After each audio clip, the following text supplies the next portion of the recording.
Okay, this is amazing. Good grief, standing room only on a Saturday morning. What's happened? What were you all doing last night? Why aren't you incredibly hungover like me?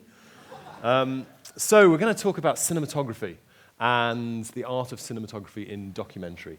I'm going to introduce the panel in a moment, but first of all I'm going to introduce the panelists who aren't here. When we started talking about this, we said, well, you know, cinematography it's generally one of those parts, it's part of the profession that is still mostly male-dominated, and so it would be really good to have some women cinematographers, some brilliant women cinematographers. And so we got Petra Graf, who has made loads of amazing docs for the BBC, Protecting Our Children, numerous brilliant films, fantastic cinematographer. Maya Goddard, whose film Plaza de la Soledad, excuse the accent, is showing tomorrow, and I hope you can go and see that. It's very, very beautiful. And Kirsten Johnson, whose film Camera Person is showing at 2 o'clock down the hill. So all three of them were going to be on the panel, and as you can see, they're not. Petra got work and said, I'm sorry, but they're going to pay me lots of money not to be at Sheffield, so I'm not coming. And Maya is not here yet because of transport problems, and Kirsten is also not here yet because of transport problems. Kirsten is hoping that she might, 15 minutes from the end, run in and sit down. So if that happens, you'll know what's going on. But instead, or as well as, we have three brilliant, coincidentally male, cinematographers. We have, on my right, Nick Reed. Nick's BAFTA-nominated filmmaker, known for making acclaimed observational documentaries, it says here, so it must be true. We've worked together for many years. He's often shot in pretty remote and dangerous places. Both the clips we're going to be talking of Nick's work are in Russia, the first one in particular in a very remote and hostile situation. And the two clips we'll be looking at are from his films Condemned and Bolshoi Babylon, which have both had international and domestic theatrical releases.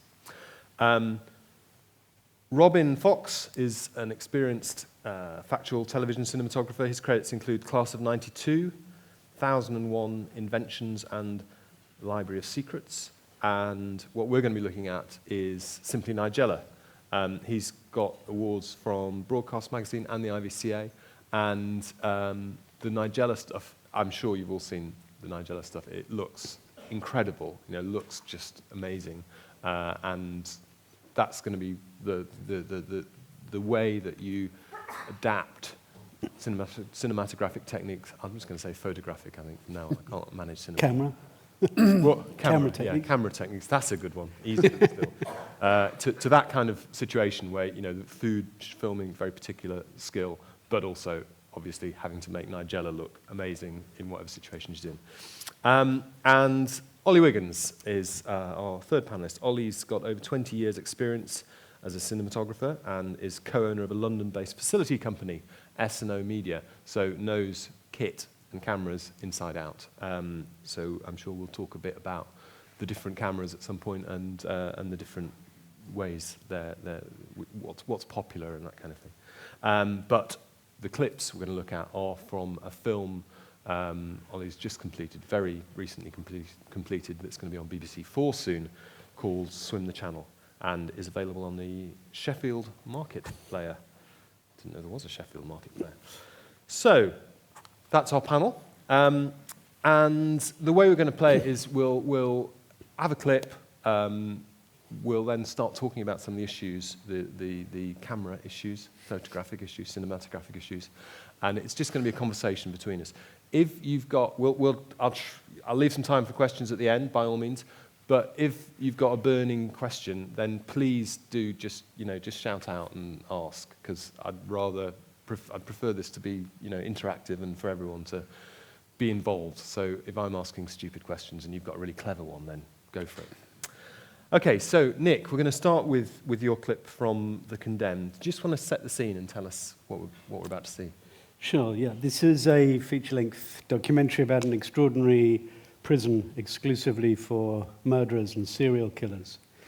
in the North Urals, so very similar to Siberia in terms of temperature and the terrain. It's 9 hours from the nearest city, so it was quite important we didn't leave any piece of kit behind. You drive through a single forest to get to this extraordinary, probably the most extraordinary environment I think I've ever filmed in. This sort of gulag-like prison where 260 men are resident, responsible for some 800 murders. Okay, let's have a look at the clip.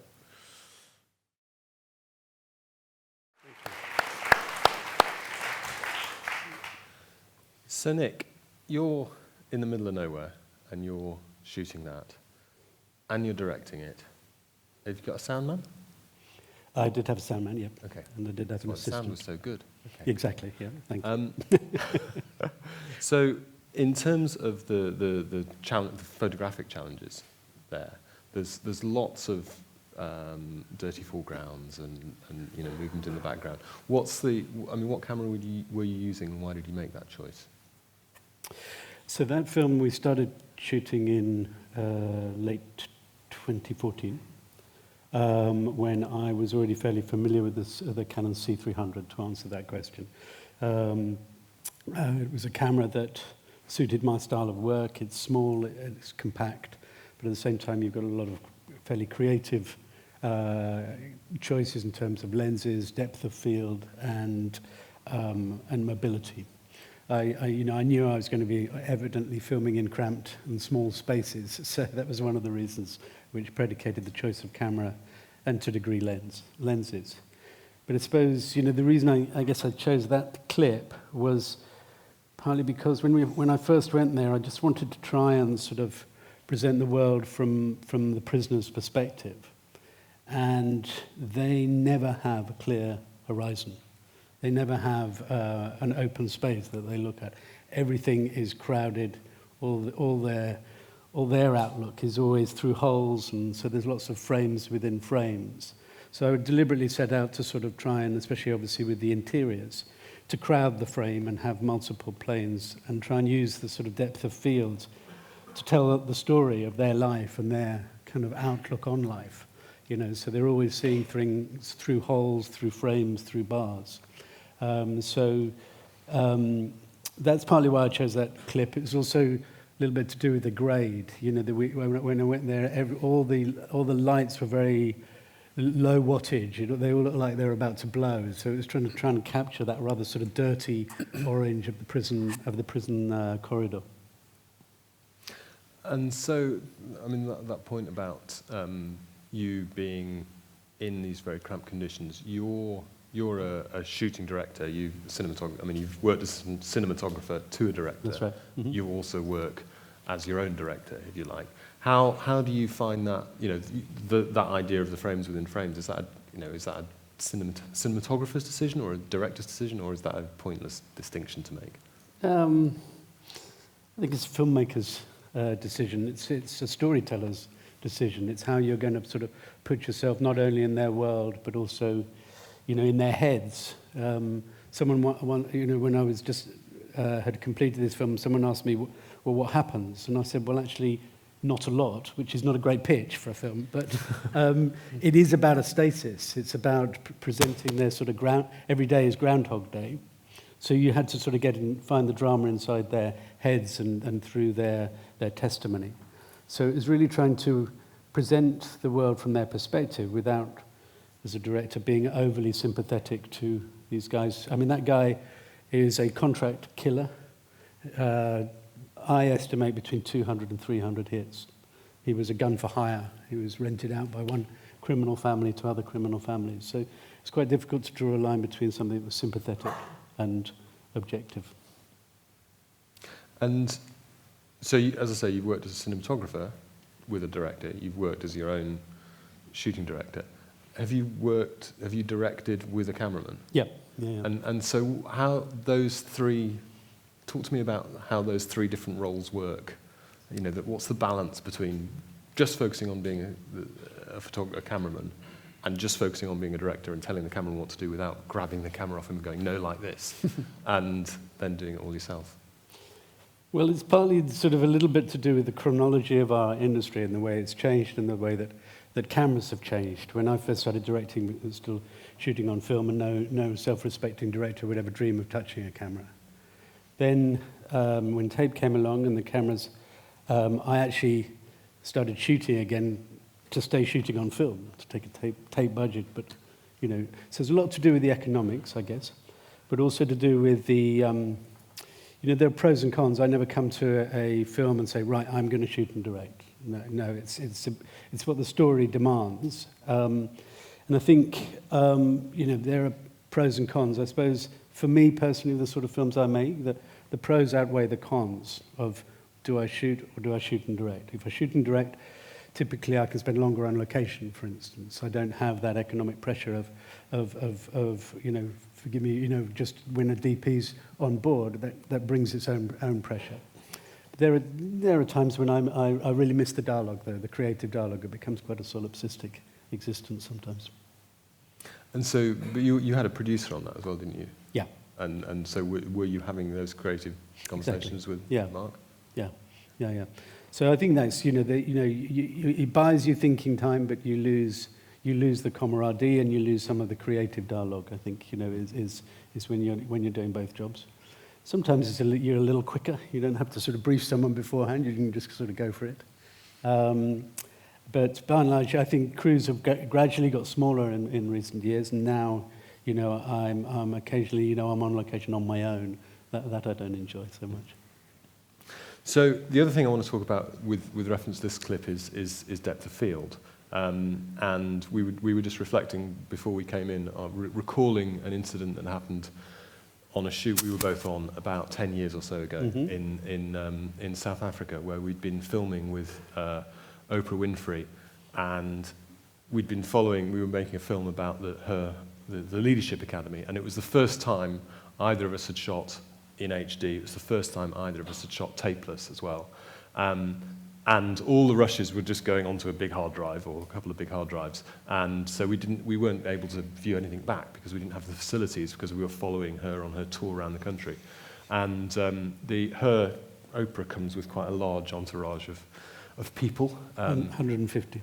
Yeah. So Oprah's company is called Harpo, which is Oprah backwards, and slightly unfairly perhaps, or maybe not, we took to referring to the producers as the Harpies, because that's what they felt like as they sort of pecked our backs, and, you know. Anyway, eventually Oprah left the country, and the moment she left the country, the Harpies were immediately wanting to see footage, you know, we want to see footage. And so we had a production office in Johannesburg, we'd arranged a big HD screen, and we had all these hard drives lined up, and they came to see the footage. And they said, we want to see Oprah when she was in that township in Soweto. You know, show us that. So we brought up this footage. And it was the first time either of us had seen it on a big screen in HD. You know, we'd just been looking through the viewfinder on the little screen on the camera, and we were looking at it going, oh my God, it's incredible. You know, the first time you see HD is stunning, and we're sort of going up 6 inches away from the screen and saying, you can see every twig on that tree in the background, it's fabulous. And then they said, right, okay, we want to see the interview with Nelson Mandela. So this was the next thing we pulled up was a close-up of Nelson Mandela in his library talking to Oprah.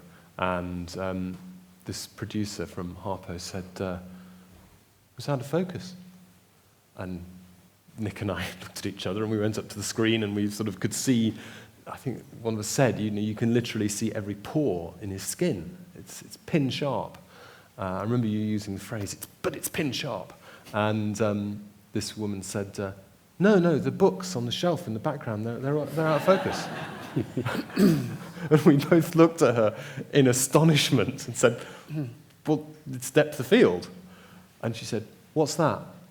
And so we explained what depth of field was, and she said, oh, so it's a creative choice. Yes, it's a creative choice. So can you explain what depth of field is and why it's got so fashionable, particularly in television documentary, in the last couple of years, I suppose, last 5 years?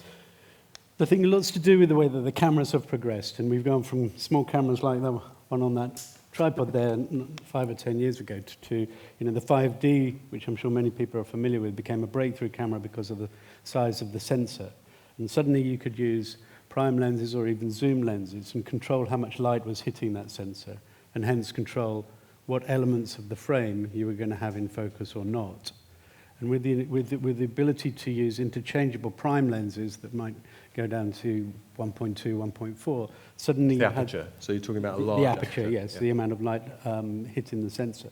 You could then select which plane of the frame best told your story.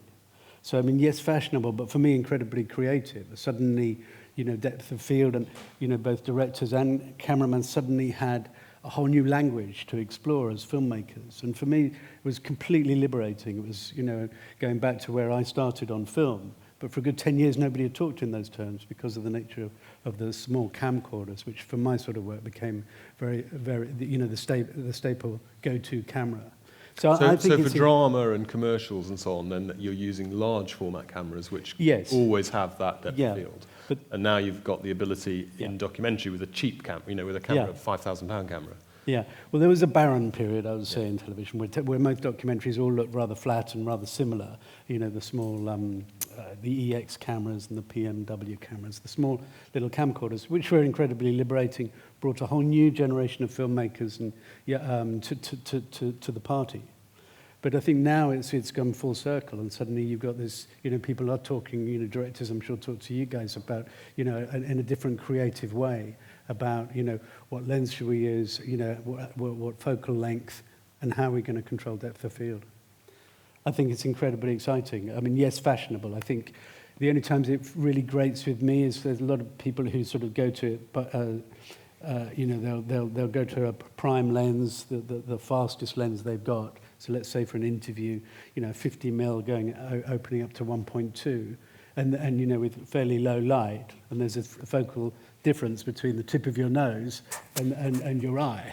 And so suddenly the interviewee does that, and well, it takes I hesitate to do that. I'm sure that you guys wouldn't want to be pulling focus like that. And so people don't. So people are dipping in and out of focus. Well, for me, that's just distracting. That's not storytelling. So that's where I think, you're right. It does become fashionable. I mean, I've been occasionally used to work as a cameraman. I've recently been working on a film where I was instructed at the beginning of the day that we were only shooting on primes.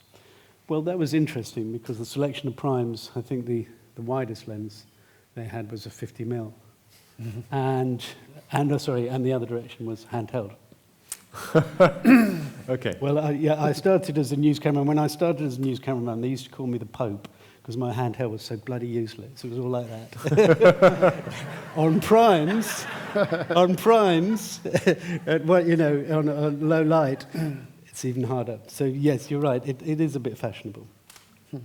So when you, I was going to say, I think it's interesting because talking about going full circle, it always makes me laugh because Greg Tolan, who shot Citizen Kane, I remember from my film school days learning about how he went to great lengths to ensure that he had maximum depth of field so that he could tell the story between the characters inside and somebody outside in the snow and have everything in focus. And he was working on a very slow film stock. And to be able to do that, he had a massive amount of light, wait to massive lengths to get that. And now these days, we've got super fast cameras that can operate in very low light. But yet we ND it down so we can open up and get really shallow depth of field. And it is completely full circle for different storytelling techniques. And it always makes me laugh. I always think of Greg Tolan. People go, oh, when it's really shallow. I just think, yeah, okay. And so I'm guilty of that by just simply Nigella obviously is very shallow depth of field, so I can't really talk. we'll see how shallow the depth is. Simply Nigella in a minute. So when people are coming to you to rent cameras, then obviously there are cameras now that can sort, they've got relatively shallow depth of field, as Nick's talking about, C300 with a F2, was that me? F1.2 prime. Gives you a certain depth of field, but presumably the people who are doing features, people who are doing commercials, drama, they're wanting what kind of cameras are they after, and what's the difference? What does it give you? What's an ARRI mirror give you that a C300 doesn't? I suppose I mean, straight away, when you think about sort of ARRI versus a C300, you think about dynamic range, which as a direct photography actually becomes kind of very important when you're lighting stuff and when you're shooting outside and you need Just explain to what dynamic range is. Dynamic range is the exposure value that the camera can capture, and a C300, I think, works at about sort of 10 stops of exposure range, and the ARRI Alexa and Minis are, I think, about 13 and a half, which 14. There we go. Thank you. They've improved it. Yeah. That, and then other things you kind of look for would be. So just to explain that, amplify that slightly. So as I'm looking at you, the human eye. Does anyone know what the range of the human eye is? It's incredible, isn't it? Yeah. Okay. So for example, I sort of have been shooting a TV cookery series for Jamie Oliver, and we shoot a kind of as live studio at the end of a pier in Southend, and there we are faced with the wonderful challenge of being a mile out at sea at the end of a pier, and God and all his wisdom gives us rain, sun, heavy wind, and we sit there and we set an exposure, and then we sort of see clouds disappear and sun come behind, and because it's live, we haven't got the time to suddenly go to Gwyneth Paltrow, who was on the show, go, can you just hold a minute while we sort of change all the lighting because we can't see, everything's overexposed behind. So, my decision was to find the camera with the best dynamic range, which could hold that exposure behind and show that detail. And that's something that, the cameras today do. Before, when I first started and I was shooting on Digibeta, that was probably maybe 5-6 stops, I think. Yes. And that was, you had to light and control everything. And now you can let things go, and then depending on sort of how you grade it, you can sort of, your highlights can roll off, or they can be, I suppose with the C300, you have to be very careful about the minute your highlights blow, they go quite quickly. So, when I shot the documentary that you'll see later, I will always have my waveform up in my viewfinder, because I knew that the C300 couldn't really cope very well. Even though we're now still talking 10, 11 stops, which is brilliant, compared to sort of the cameras I started on 10 years ago. But that's something that you have to kind of keep an eye on. And it's also the way that they lose the highlights as well is a lot nicer these days. Yeah. Digibetas. So I just want to go over this dynamic range again. So basically, as I'm looking at you, the human eye's got incredible dynamic range. Yeah. No camera can go anywhere near the human eye's range. So I can look at you, and you're lit by all these lights, and I can see you, but that's wrong, is it? Oh, okay. Fair enough. Really? Oh, okay. There we go. I agree with Milan. I think Milan's right. I think the human eye's better than. I think it's quite difficult to compare. Your eye perceives things far quicker than a still frame would.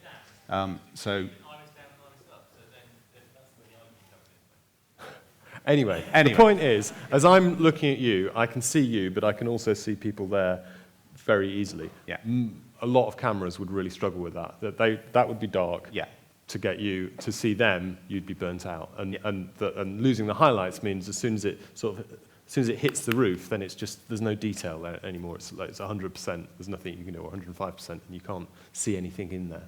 So that's the dynamic range issue, and that's these bigger cameras are much better at dealing with that range. And that wider dynamic range allows you in your grade to push your image within that 13 stops. Obviously, we will. The next big part of technology is how we move with high dynamic range images and seeing them on our television sets in the future, which is going to be something that may be more important than us seeing things in 4K.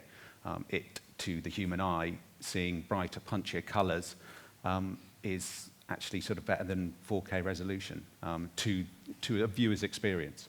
So actually, that dynamic range will be as important going forward. Great. Okay, so let's stick with you, Olly, and the clip we're going to see from Swim the Channel. Do you want to just tell us about that? Yes, Swim the Channel is a film about the sort of, it's it's following 3 swimmers as they attempt their journey across the channel. It's not just about the swimmers, it's about the community that help them and help them train. But this clip specifically is one of our swimmers as he kind of reaches his milestone, and he's been swimming for about, I think it was about 14 hours. I've been up for 14 hours. Well, actually, I've been up for about 18 hours at that point because we had to sort of get there, and everyone leaves. You leave about 5 in the morning because of the tides. So it's been quite a long day for me, but I wasn't swimming, and this is the final point. And it was amazing having seen a character who I'd watched train and who'd been quite cocky about how he was going to do it. He'd swum it before, and he was quite confident, but this was a very different man that I sort of found at the other end of the channel.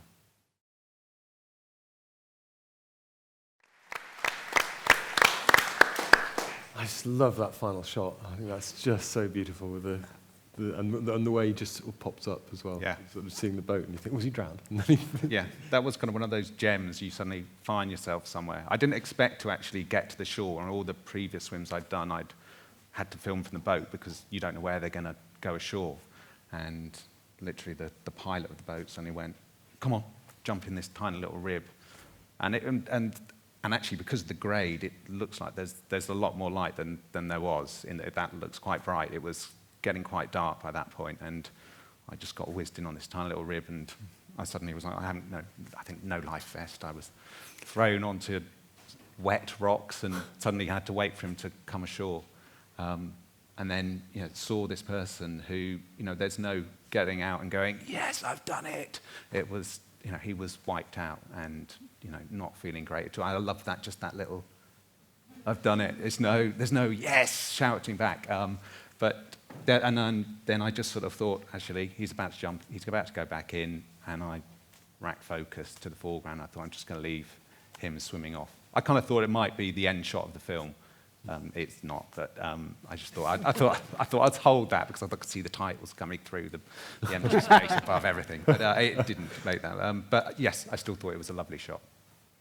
And so that scene towards the end, obviously it's the way it's cut, but you're both on the shore and on the boat. Yes. So he'd started to get towards the shore, and you got those shots of. No, do you know what? When you see, there was someone with a 5D on the boat who shot him sort of swimming, and I sort of whizzed ahead. So yes, it's not cut that way. There was another camera. Right. Yes, it was real. It'd still be real. Yeah, if you just yes, there was someone there, which is also why it's a little bit shaky on the boat, some of those shots. Mine were much more stable. And what was that shot on? That was a C300. Right. Yeah. So my experience of shooting on boats is that as soon as you're on a boat and it's moving and you put your eye on an iPhone, I just throw up. Yeah. How did you cope? We did a training swim, and I remember kind of getting to Dover Harbour and the pilot going, okay, it's going to be quite a long swim. Are you prepared for this? Thankfully, we bought some sandwiches and pot noodles, which I've suddenly remembered I quite like. There's not much cooking facilities on a little boat, he said, do you want some seasickness tablets? And on the training one, I was like, actually, I haven't been on a boat for so long, not for sort of 10 to sort of 15 hours. I think I'll have the seasickness tablets. And literally within 2 hours, you're nodding, trying to fall asleep whenever you can. So from that point onwards, it was no seasickness tablets and no viewfinder look down, just a screen. That was the best way of doing it. I couldn't look into something and lose my horizon. And we went against sort of massively stabilized sort of lenses or even a camera system. I remember someone saying to me, look, you've got to get a stabilized system to make it an eye. And we kind of felt that because of the calmness of all the training, and we shot it differently. We shot a lot of the training prior to that on a 35mm prime, and I kind of wanted to isolate the characters at that point. But once we got onto the boat, it was very much like, actually, we got to use zooms to sort of accentuate sort of the tension of what's happening, and also actually to get the coverage, because they don't necessarily always swim close to the boat. They kind of wander off a bit and then sort of have to swim back. But so yeah, we didn't want to stabilize it. I wanted to sort of feel I wanted the viewer to feel the sea rock them a bit. And in terms of grip equipment, then that's all handheld on the boat, obviously, but you're talking about shooting the training on primes. Were you using a tripod? No, that was all handheld. So you shot the whole film handheld? Yes, there'll be some cutaways that are shot on tripods and some pretty shots, but yeah, everything else handheld. And the Condemned, Nick, were you using tripod in the prison much, or was it handheld? It was a variety, really. I think I preferred the tripod. Sometimes I've talked to younger filmmakers, and there seems to be a sort of school of thought that to be an observational filmmaker, you need to be handheld, and you need to be on a relatively wide lens and follow people around. And I'm afraid I don't really adhere to it. As an observational filmmaker, I think you get some of the most naturalistic and unguarded moments, and perhaps that might be reflected in the next clip I'll show, on a long lens and on a tripod. So if I was sort of, but it was also a lot to do with the corridors. I was obviously, the tracking shots were just on a little slider. Nowadays there is a whole panoply of tools to track, which is wonderful as well, all the Ronins and these gimbal-based systems that mean that, you for a relatively affordable price, you can mimic what people do on feature films with a Steadicam, So it's very exciting, I think, what's happening in terms of all the new tools in the toolbox.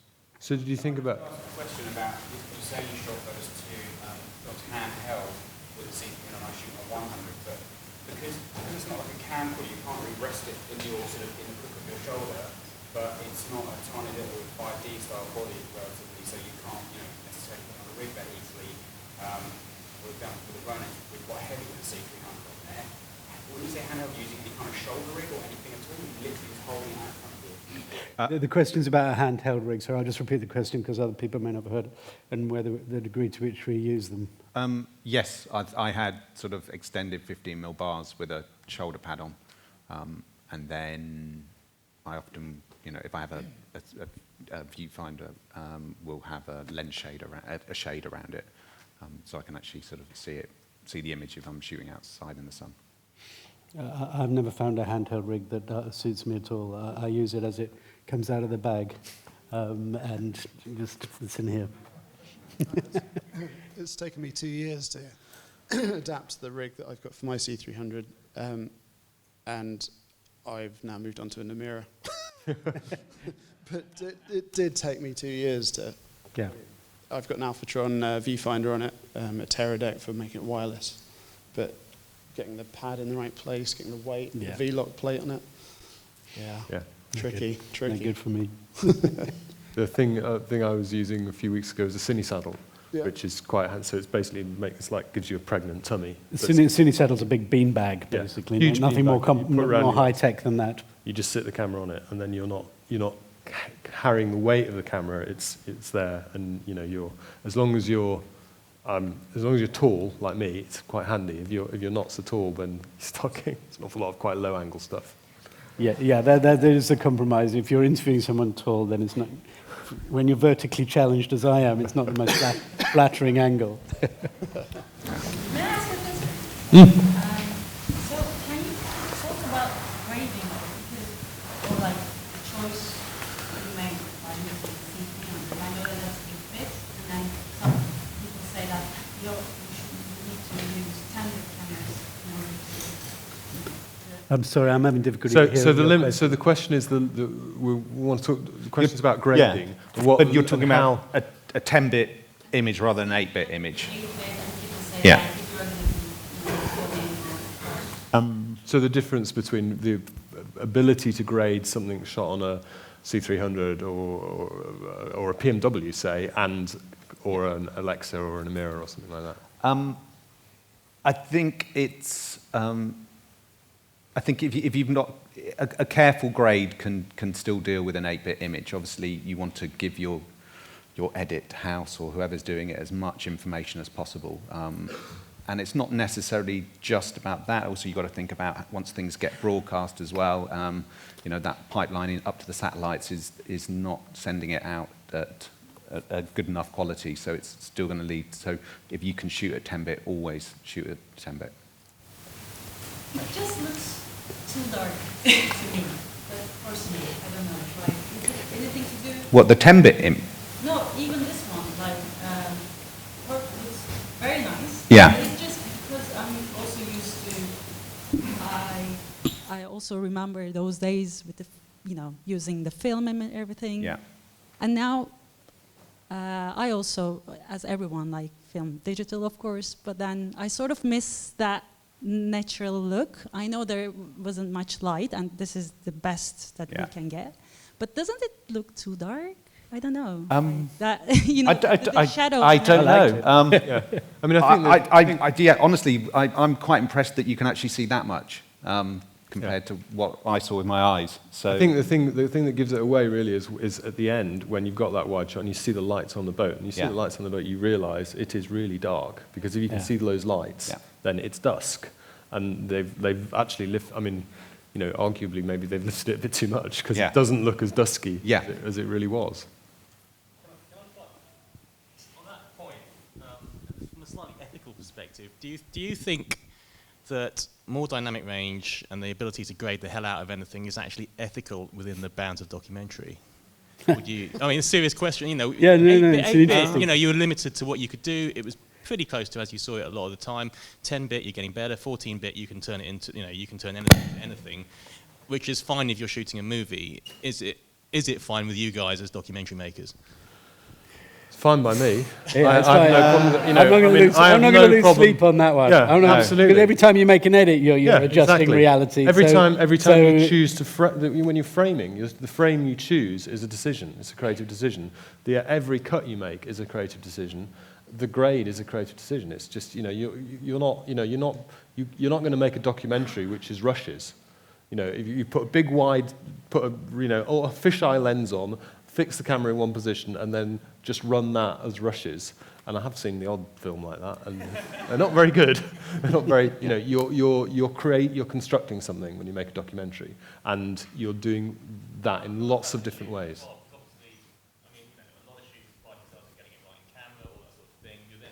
That ability, you're basically giving it to somebody else who can go, actually, I didn't like the way you thought about it at all. It's going to look like something else because you've got 14 bits to play with. Does that bother you as a shooter? That's kind of a different question altogether. That's kind of gets it very much into your cinematography sort of DOP head, in the sense that. No, because I also know that they can work wonders with my footage afterwards. And they can potentially fix stuff that I didn't have the chance to control on set. So I don't have a problem with that at all. Yeah, I've got friends who I grew up with and are now shooting feature films, and they always have a massive crew around them. They've got lookup tables. They'll have specified the look before any rushes leave the camera almost. They've got people on the set. And in the post house, so they're supervising the process right from the moment that the camera's turned on.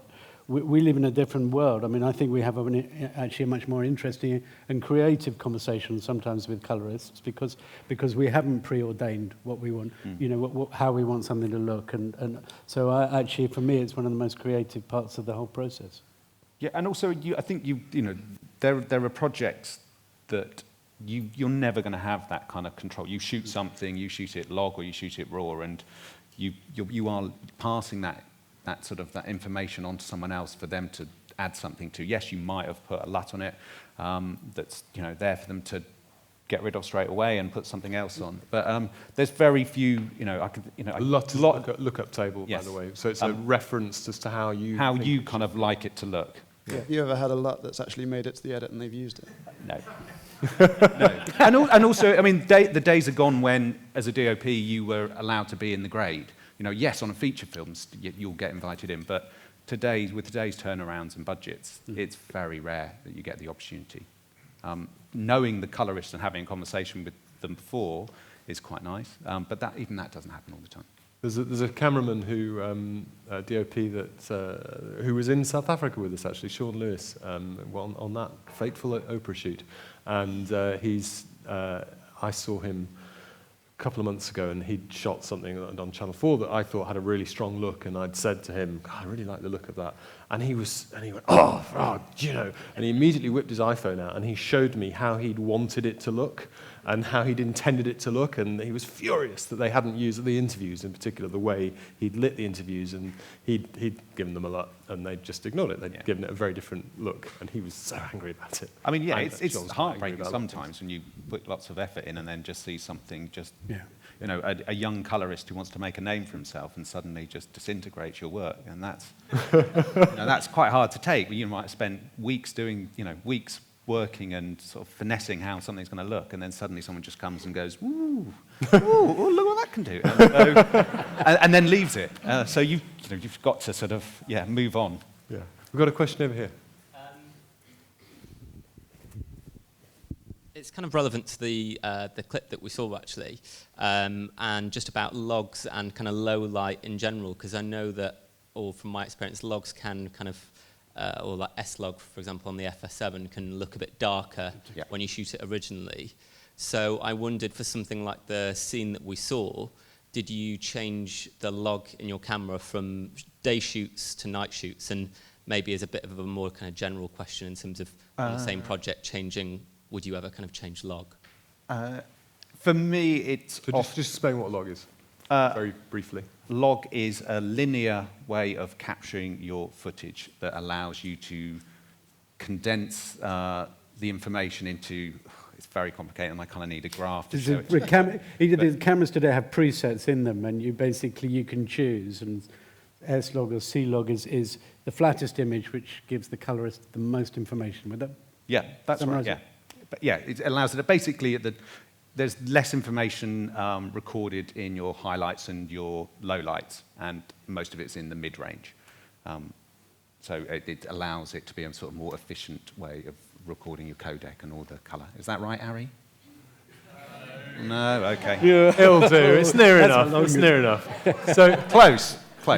Okay. So did you use a different log? No, I mean, generally, whenever I shoot, I will always shoot a log, whichever camera, but I'll always kind of make sure I'm viewing a 709, a Rec 709 feed in my viewfinder, or the LUT that I've put on. But you could. I mean, I didn't really kind of have kind of testing time for something like that. It was just kind of, you know, knowing the camera well enough and sort of hoping that it would sort of be able to pull out all the information afterwards. Okay, so those two films we've looked at, those two clips we've looked at the moment, so far have been, broadly speaking, actuality. Well, very much so. In that one, you had a little bit more control occasionally. You had an interview. Let's look at Nigella now, where you've got quite a lot of control, really, and I assume a bit more time as well to make it look nice. Do you want to just explain what we're about to see? Yeah, indeed. I don't know why I feel the need to be slightly apologetic about the sheer amount of time that I had. It was quite a rare treat. Nigella's programs have always been a great inspiration, really, and to be asked to do it was fantastic. The clip I've chosen was actually the director's compilation that he made afterwards for his showreel, and I also tagged on a scene that we shot in the States for the Christmas special, which is slightly less controlled. It's not in the studio like we did the rest of it. It's on location. So I thought it was an interesting contrast to show how we took the aesthetic that we employed in the studio out on the road. Okay, it's lovely. Let's have a look.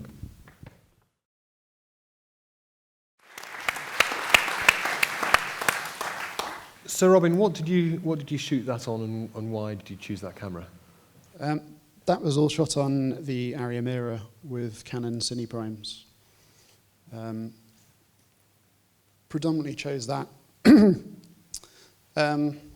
The previous series has been shot on a C300, but having recently bought an mirror, I've... It's a good reason. I know.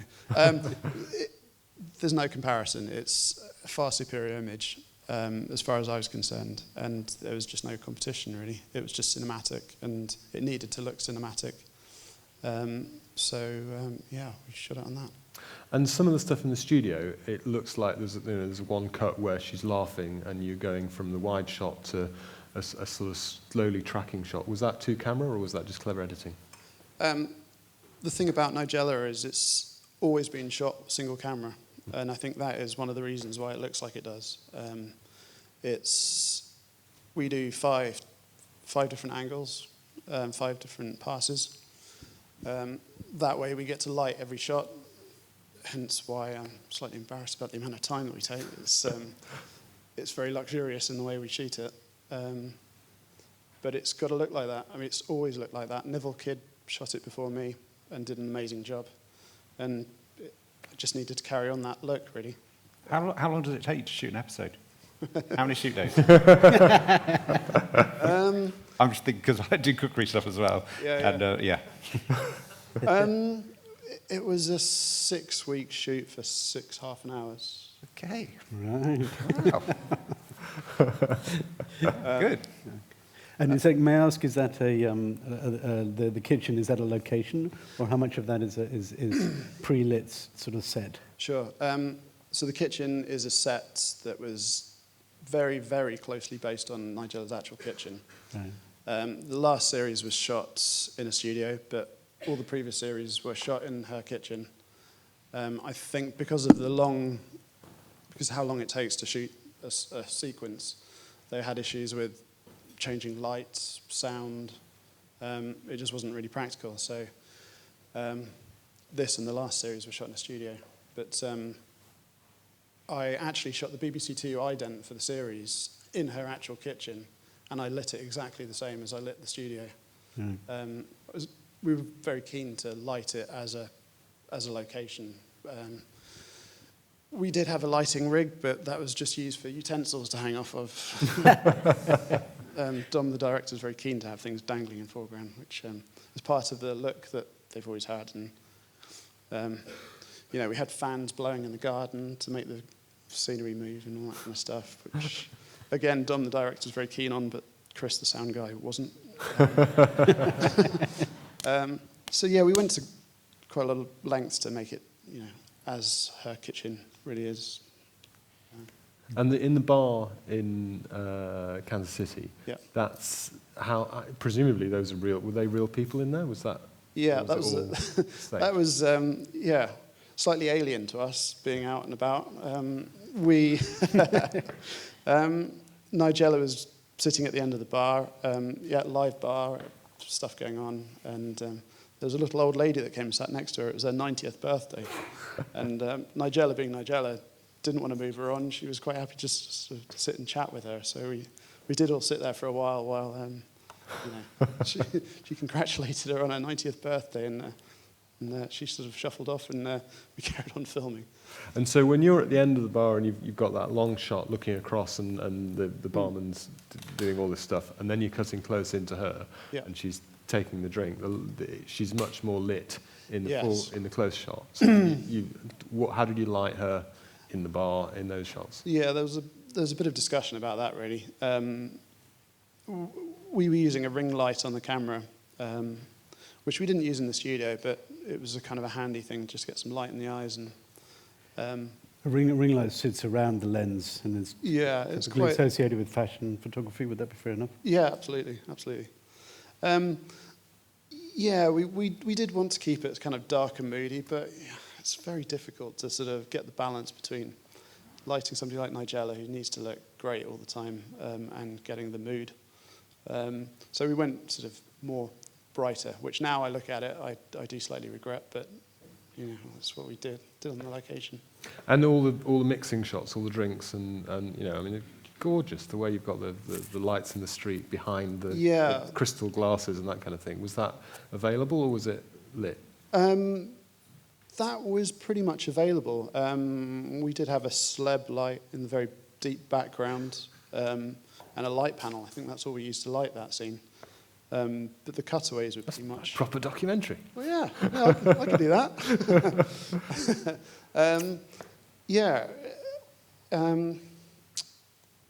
Pretty much unlit other than that. I mean, it was good fun, reacting to what was given to us, and yeah, a real joy really.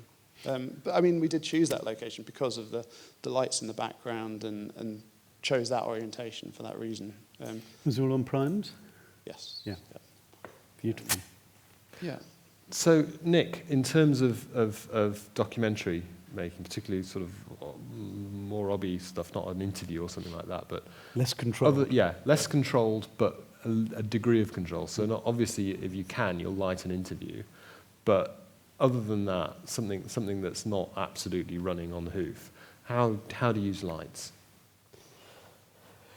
Well, with the sort of work I've done recently, and you know, the trick is just really to keep it as naturalistic as possible for me, and that the viewer's eye is never drawn to the fact that it's lit, and so that it's just, you know, a lot to do with the eyes. I mean, the only reason I tend to introduce lights is to punch light into the eyes, you know, the window of the soul, and that's very important to me, that you can actually see the expressions and the looks and the emotion that comes through there. And it's also because, like, you know, perhaps now, you know, top lighting with deep shadows under the eyes is very, very unflattering. But I try to, you know, for me, especially with the light sensitivity of the new cameras and the ability to use primes, I will, if I can get away without lights and feel that it's still capturing the scene, telling the story, I will. So I tend to travel just with one, maybe two light panels. I may have How big? 4x4s, which are now dimmable, and you can change the color temperature. So you've got, you know, they're very useful light tools. You know, I'll occasionally have. What do you have with you in the gulag? Just that. Right. Just that. And their mains pad or battery pad? their battery pad. And then I'll have a reflector if I'm doing stuff outside. I don't think I ever got it out of the camera bag on that occasion, actually. Sometimes I'll have a little battery light that sits on top of the camera for exactly the same reason, just if I'm in a confined space or in a rush. You know, I mean, I think so much of what we do, and we haven't really discussed it, is actually about time management, and is tailoring the tools to the scene, to the story, to the schedule. And that's a really complicated and fine balance in what we do to get it right, and I don't always, for sure.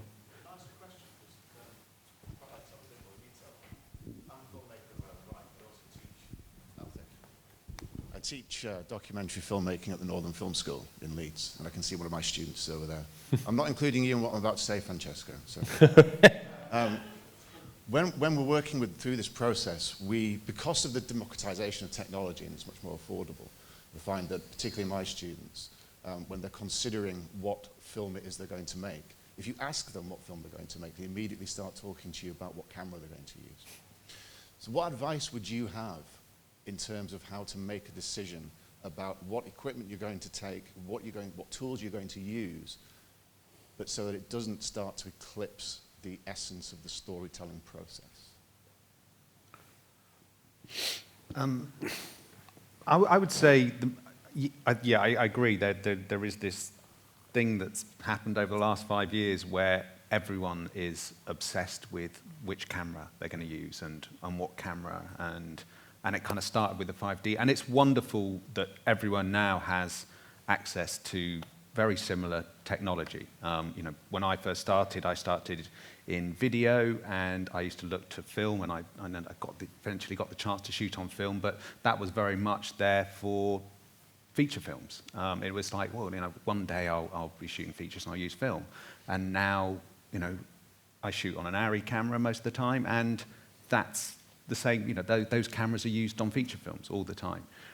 So, you know, you've got to kind of get beyond that, and I think if you're a student and you're thinking about what you're going to do, it's still, you should be thinking about what you're filming, how you're going to film it, the lenses, the style, the lighting, because all of the cameras out there, in the right hands and operated well and can produce beautiful images. Yes, some cameras will, you know, are easier to operate. Some are built to function in different ways. But if you're at that very start of your kind of cinematography sort of life, then yeah, think about that those things first rather than you think about cameras. Yes, look to cameras, know about technology. That's the most important thing. That's something that I've noticed from running a hire company is cinematographers that come through and, they're booked on jobs and suddenly they're turning up and it's the cameras have changed again. It's a cycle every couple of years that they change and you get used to one camera and you're really happy with it, and that's very important. Knowing where all the buttons are so you can react to things and you just know how it reacts to light and the look it's going to give. So if you can find that camera, get really good at that camera, be aware of where the technology is going. It's going to keep changing. That's, it's an industry, you've got to stay abreast of that and know how the cameras work. I remember a big change when we kind of went to 30. I remember when people were trying to cheat. We started with like an EX1, and then we went to lens adapters, and lens adapters allowed you to kind of cheat a very small sensor into thinking it could shoot 35mm format, and it was amazing. But a lot of people would get these various bits and pieces together and wouldn't know how to put anything together, and would sort of phone up and go, "I can't do it." And we got to a point where we were like, you've got to come into the office. You've got, you're booked on a shoot tomorrow. You've got to come in and go through this camera and all the settings, whether you're shooting log, whether you're shooting Rec 709. And people, and there were people who were used to, when we were shooting on Digibeta, it was like sort of 10 years you got on with one camera. And then suddenly it changes all the time. So being abreast of technology is important, but the same basic key fundamentals of light, framing, choice of lens aren't going to change. And those are the things you've got to get, become a master of. I think the people...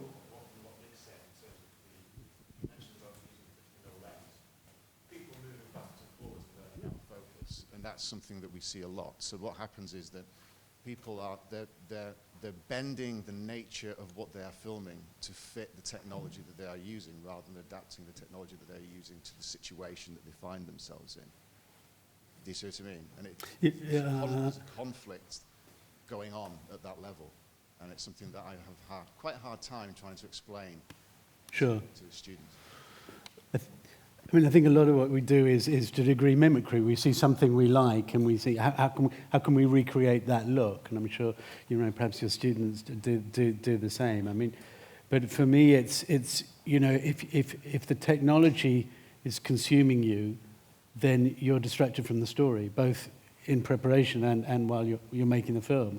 I think it's far better to make the film on a mobile phone and spend, dedicate my far more over what's going on here to telling the story as you want to tell it, than to go and shoot it on an ambitious camera, trying to get a specific look that'll take up all your, so much headspace that you haven't got enough left to tell the story. I think the thing is, if you use that and point it at the right thing and record at the right time, then you're going to get a much better film than if you've got a red one and you're not pointing it at the right thing and you're not in the right place and you're not there at the right time. It's the tool is kind of so secondary to the story, and you know this. That's what you're trying to think about, how to tell them. But I quite often say to my team that it's really, don't worry about what camera we've got to use. You need to be comfortable with the camera, but it's so secondary to what's happening and to being in the right place at the right time when the action is happening, when the actuality you want is unfolding. That's what's really important, and covering that well is far more important than the fundamentals of framing and focus and exposure. Get them right, and as long as you're there at the time, then it doesn't matter whether you're on a £50,000 camera or an iPhone. You'll get something that is worth, that you can then craft into a film. I have a follow-up question on what you were mentioning, actuality. 'Cause I'm primarily a broadcast journalist, and you did admit that in documentary, you lose some of the control that you would normally have as a cinematographer. So I was wondering if you had any personal tricks when you're shooting actuality, because like you're following action, can you still frame it artfully, shoot it artfully, controlled cinematography? Shooting actuality. I think, personally, I think that what's extraordinary is that the cinematographers who are paid the most money are the ones who are doing commercials, where they have total control and they can spend all day doing one shot. And actually, probably the worst paid camera people are the ones who are shooting actuality, unfolding actuality. And I think it's way, way harder to shoot unfolding actuality well, because you never know what's happening. You never know what's going to happen next, and you've got to be thinking, constantly working out how to get the coverage. But what you're really saying is our rates should go up, aren't you, bro? I'm with you there. Yeah, I'm up for that, yeah. No, I mean, I don't know. I mean, I think to answer the question, I mean, obviously there's lots of different scenes that you could describe as actuality. But I mean, I think for me, the importance of a recce is really important, to understand the environment you're going to be in, to understand from the director who are the characters that you're really tracking, obviously depending on how many people there are in the scene. I think one of the crucial decisions for me is when you stop thinking about coverage and in a dialogue sequence, is having a little voice in your ear or in your head saying, I've got enough. And that's a crucial decision in an actuality sequence. Because at that moment, then you can start getting the cutaways. You can perhaps go on the tripod and get some long lens stuff, some deep focus stuff, and really create a scene. But it's knowing when to stop shooting, not to start shooting, is far more crucial to me in terms of knowing when you've got enough, which is a big question always with actuality. When do you have enough? Yeah. And we can have a long debate about shooting ratios and how much, the increasingly now, the tendency is to overshoot because there's no real limits on that. I was. There's a lot more staging as a result of shallow depth of field than fashionable. Across the industry, not necessarily, not saying you specifically, but industry-wide, would you say there's more staging because people are just missing things that they know they need to have for the story? I think that's hard to tell, really. I mean, if it's well staged, you shouldn't know. You shouldn't be able to spot it. So it's quite hard to tell that. I mean, constructed reality obviously, sits very much apart from, documentaries, and that's, No, I'm talking about Nigella, but specifically an op-doc. I know of certain instances with very high-profile films that have won awards that have clearly got staged stuff in. I think the question is what counts as stage. If you're shooting a scene and then someone leaves and you realise and you're thinking, shit, I haven't got an exit, and then you say, do you just mind walking out again? I personally think that's fine. If you start fiddling with what happens, that's very different. In my experience, it's the reverse, to be honest with you. I mean, in Olly's clip, he had a 5D on the boat, for instance, whereas that, we weren't sure, and I wasn't sure until you mentioned it, whether or not that shot was cheated, staged, if you like. I think now, it's very rare I go on a shoot with at least 2 or 3 cameras. Obviously, you have to have people to operate those cameras, but it does effectively mean that increasingly you're into, your cross-shooting actuality, or you're into a multiple camera setup where, for instance, one camera can be on the boat and one can be on the shore. So I think there's actually less staging going on because the cameras have become more affordable. The skill set's far more broadly distributed amongst crew members. Most APs or even sound recordists know how to shoot with a Sony A7 or whatever you've got as long as your second or your third camera. So I think there's less going on from my estimation. I think, and just coming back to your question about actuality coverage, I think the other thing that's useful is just having that mental tick box of, Nick's absolutely right. It's when have we got the scene, when have we got the nuts and bolts of the scene in terms of the key actuality.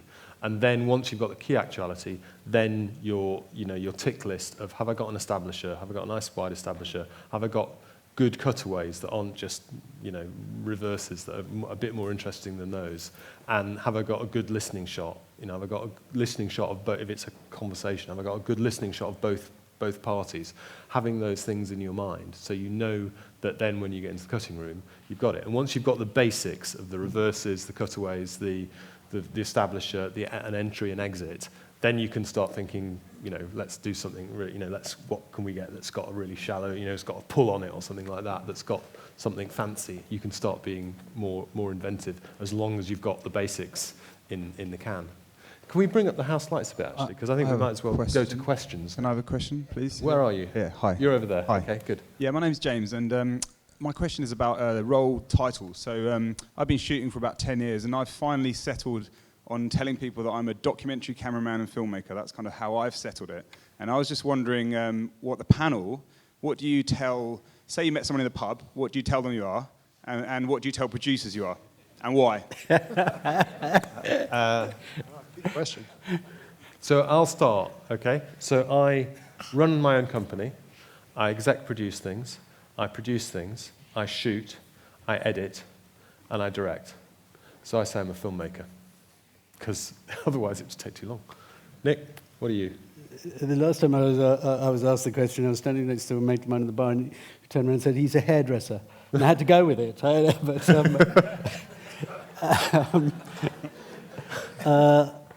I tend to just reduce it to filmmaker. It suits me and covers a variety of sins. My credit on Nigella's photography, which I think is the least pretentious. It depends. If they're in the industry, I say director of photography, but if it's just somebody, socially, it's a cameraman, lighting cameraman. The same, yeah. Most people, it'd probably just be a cameraman. That is. You call yourselves cinematographers because that's the title of the talk, and that's why I'm interested. Do we call it? We've been caught out. Cinematographers just takes longer to say and it's harder. Yeah. It's highfalutin, I think. Yeah, it is a bit highfalutin. Well, we wanted to impress it. Look what a good job that title did. It filled the place by calling it cinematography. Yeah, we've got a question over here. Just a quick one, the more experience you get... Wait for the mic. There we go.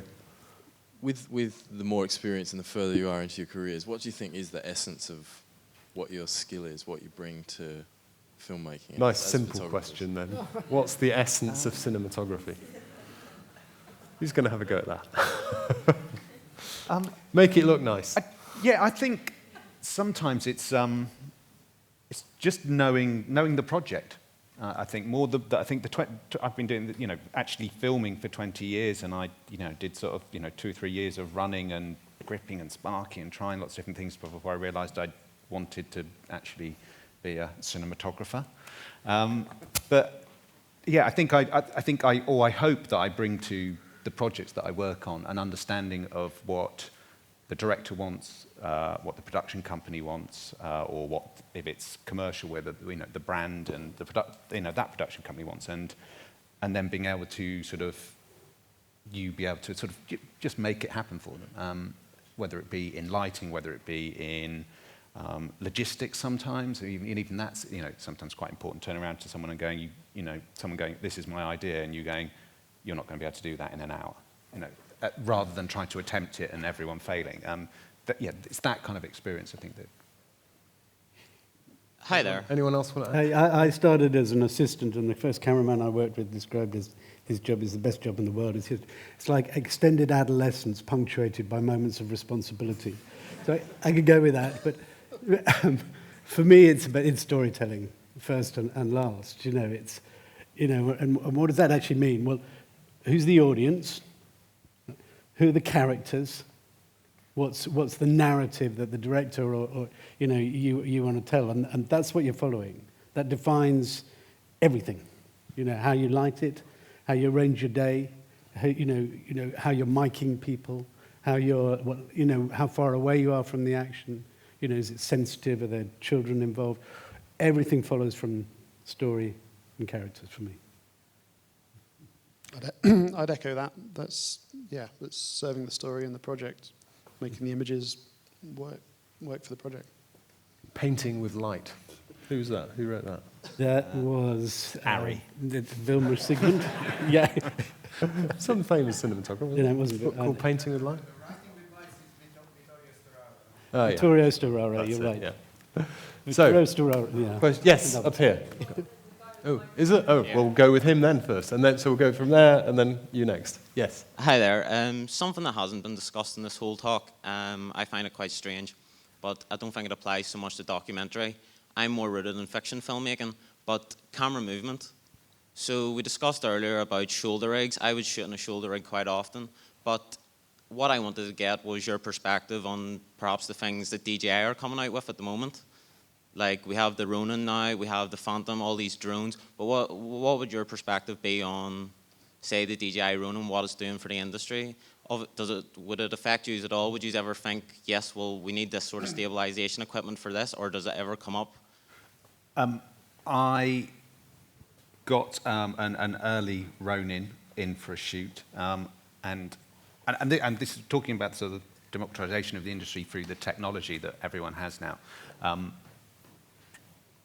The marketing of products is amazing in the sense that companies that make all these accessories spend a lot of money making a beautiful video, and it's probably they've spent a week on a 30-second clip, and then you get it and you take it on set, and the director suddenly goes, and I remember with the Ronin, the director goes, so how long are you going to be able to hold that for? And you're like, 15 seconds max.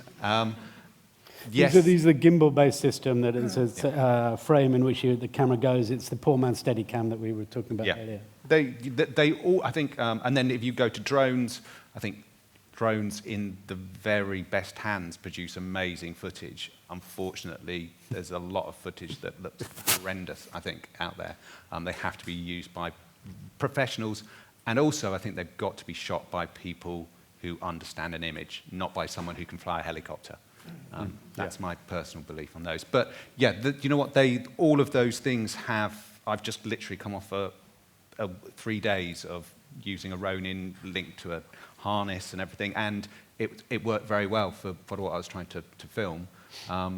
But you've just got to pick your accessories, all your grip accessories for the right shot. A tiny Osmo now is an amazing tool. If you just want something that gives you that stabilized image very quickly, brilliant. And they get bigger and they get better, but they all have a place. Look at them, try them, work out how to use them, because they take age. A lot of them take literally days of working on them to balance them. That's what I always say: prep for any shoot. Don't just go and either hire something or buy it thinking it's going to work. It's best to go and try it somewhere and see if it's actually the thing that you want to use on your shoot. But certainly with drones, we've had situations, a couple of times we've had commissioning editors at Channel 4 say, can't you just put some drone shots in? It'd be great to just liven it up a bit, give us a bit of perspective, have some drone in, which we have done, and which has really changed it does. You can do amazing things with drones, and it's amazingly affordable now. You can get a Phantom 4 for, 1,200, 1,300 quid, and it's just shoot stunning footage. Let's go to lady up here. Yeah. Wanted to go back to depth of field and storytelling, and you were talking at the very beginning about choosing the best kind of field in which to tell the story and focus everything. And I was wondering, and this might be a little off topic, so I apologise. I was just wondering if you think that at some point, once the gimmick of 3D is over, that people will start maybe using that technology for that purpose as well. I just wondered what the panel's opinion of that was. There's a new camera phone come out, which a friend of mine had, and it's been out about a month or so, and it has two lenses on it, and one is a color lens, and the other one is a color camera, and the other is a black and white camera. So the black and white camera has much higher dynamic range than the color camera, and so there's two things it can do, which is extraordinary, is it uses the dynamic range of the black and white camera to complement the color camera and give you a much more dynamic range in the color picture, but then it uses the parallax difference between the position of the two lenses to work out how far everything is away, and then it gives you, because it's a tiny, tiny sensor, everything's in focus pretty much, but what you then do is you can look at the image once you've taken it, and you can go, I want that to be in focus, and that goes in focus and everything else goes soft. And it's spooky. I mean, it really is. It's extraordinary. I've got some photographs that were taken on it on this is just an iPhone, so it can't do it. But it was, I saw that and thought, my God, it's not going to be long before we have that in video. And then everything can be in focus, and we can choose what we want in focus afterwards. And cinematographers will be redundant, really. Yeah, if you want to know more about that, if you look, there's the Lightro camera is something that allows you to pick your focus point and your depth of field. And I'm predicting that they're already on the market, that they'll effectively be self-stabilizing cameras as well, so that the whole sort of grammar of handheld will become sort of rather more precious, should we say. Consider getting the Google eye implant camera that they to be the ultimate of Well, I might give that a swerve. Okay, sorry. I was just going to go back to the image stabilization and the DJI stuff. DJI. I went to the National Film School and studied under Brian Tofano, and he went to great lengths to tell us about how he used to train with skiing gloves and his art on, held in front of him on a treadmill, and practice his handheld.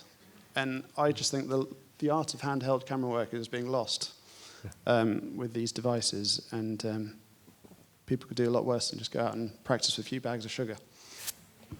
Okay, I'm afraid we've run out of time. What I want to do, though, is Nick has a clip from Bolshoi Babylon.